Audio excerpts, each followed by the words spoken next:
On 12th August 2024, Diego সিমিওনের Atletico Madrid reportedly প্রায় 95 million দিয়ে হুলিয়ান আলভারেজকে কেনে ম্যানচেস্টার সিটি থেকে 6 বছরের একটা ডিলে। 2024-25 সিজনের শুরুতে পেপ গার্দিওলার ম্যান সিটি ছেড়ে অতি ডিফেন্সিভ ডিসপ্লে খেলা অ্যাটলেটিকো মাদ্রিদে যোগ দেওয়াটা নিয়ে অনেক সমালোচিত হয়েছিলেন হুলিয়ান আলভারেজ। অনেকেই বলেছিলেন ম্যানচেস্টার সিটির জন্য এটা খুব ভালো একটা ডিল, কারণ হুলিয়ান আলভারেজ ম্যানচেস্টার সিটির মেন স্ট্রাইকার ছিলেন না। অ্যাথলেটিকোতে প্রথম কিছুদিন হুলিয়ান সিমিওনের সিস্টেমটা নিজেকে মেলে ধরতে না পারলেও আজ আমরা সিজনের প্রায় শেষের দিকে দাঁড়িয়ে এবং এটা বলাই চলে যে হুলিয়ান আলভারেজ এখন ওয়ার্ল্ডের one of the best forward, if not the best. Atletico Madrid আলভারেজকে পেয়ে নিজেদের খেলায় একটা বুস্ট পেয়েছে, অন্যদিকে ম্যানচেস্টার সিটি কিছুটা হলেও তার ঘাটতি অনুভব করছে। ইভেন সিটি হুলিয়ান আলভারেজকে রিপ্লেস করতে তার প্রোফাইলেরই ওমার মারমুশকে সাইন করিয়েছে।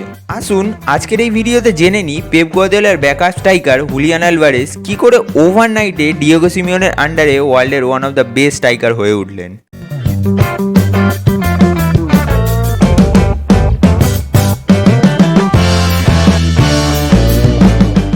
হুলিয়ান আলভারেজ যখন জুলাই 2022-এ রিভার প্লেট থেকে ম্যানচেস্টার সিটিতে যোগ দেন, তখন ওই একই ট্রান্সফার উইন্ডোতে এর্লিং হল্যান্ডও ক্লাবে আসেন। দুজনের স্টাইল অফ প্লেটা আলাদা হলেও পজিশনটা একই ছিল, আর এর্লিং হল্যান্ডের ফিনিশিংটা লিথাল হওয়ার কারণে পেপ গার্দিওলা ফার্স্ট চয়েস হিসাবে হল্যান্ডকে বেছে নেন এবং হুলিয়ানকে তার ব্যাকআপ হিসাবে বেছে নেন। কিন্তু 2022 ফিফা ওয়ার্ল্ড কাপে আলভারেজ আর্জেন্টিনার হয়ে যে ডিসপ্লেটা দেন, তারপর কারোর কোনো ডাউট থাকে না যে হুলিয়ান আলভারেজও এর্লিং হল্যান্ডের থেকে কিছু কম নয়। তবুও ম্যানচেস্টার সিটিতে সেরম সুযোগ আলভারেজকে দেওয়া হয় না। কিন্তু তার সেকেন্ড সিজনে কেভিন ডে ব্রুইনের ইনজুরির জন্য আলভারেজ গেম টাইম পাওয়া চালু করেন এবং এই সিজনটায় সিটির জন্য খুব গুরুত্বপূর্ণ ভূমিকা পালন করেন। সিজনটায় ওভারঅল 19টা গোল এবং 13টা অ্যাসিস্ট করেন, জেতেন Premier League, UEFA Super Cup এবং ক্লাব ওয়ার্ল্ড কাপ। তবু সিজনের শেষের দিকে কেভিন ডে ব্রুইনে যখন ইনজুরি থেকে ফেরেন, তখন আবার হুলিয়ান আলভারেজকে বেঞ্চে সময় কাটাতে হয়। 2024-এর সামারেও কোপা আমেরিকাতে হুলিয়ান আলভারেজ ভালো পারফর্ম করেন এবং আর্জেন্টিনার হয়ে কোপা আমেরিকা চ্যাম্পিয়ন হন।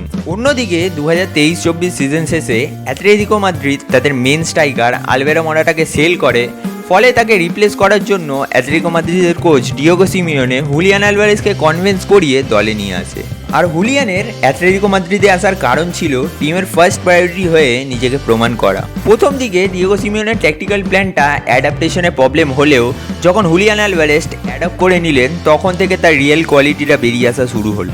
একজন পিওর সাউথ আমেরিকান প্রোফাইলের, কিছুটা Sergio Aguero, Luis Suarez, Diego ফোরল্যান্ডের মতো ডিরেক্ট এবং কুইক স্ট্রাইকার হুলিয়ান আলভারেজ, যেটা লা লিগার মতো টেকনিক্যালি লিগে খুব গুরুত্বপূর্ণ। এই সিজনে এখন অবধি টোটাল 22 গোল এবং 5টা অ্যাসিস্ট করে ফেলেছেন।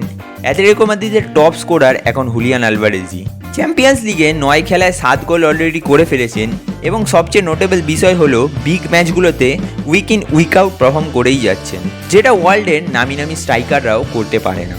এর্লিং হল্যান্ডের থেকে আউটপুটটা কম হতে পারে হুলিয়ান আলভারেজের, তবে টিমের ওভারঅল ইম্প্যাক্ট, ভার্সেটালিটি এবং বিগ স্টেজে পারফর্ম সব কিছুতেই আলভারেজ এগিয়ে।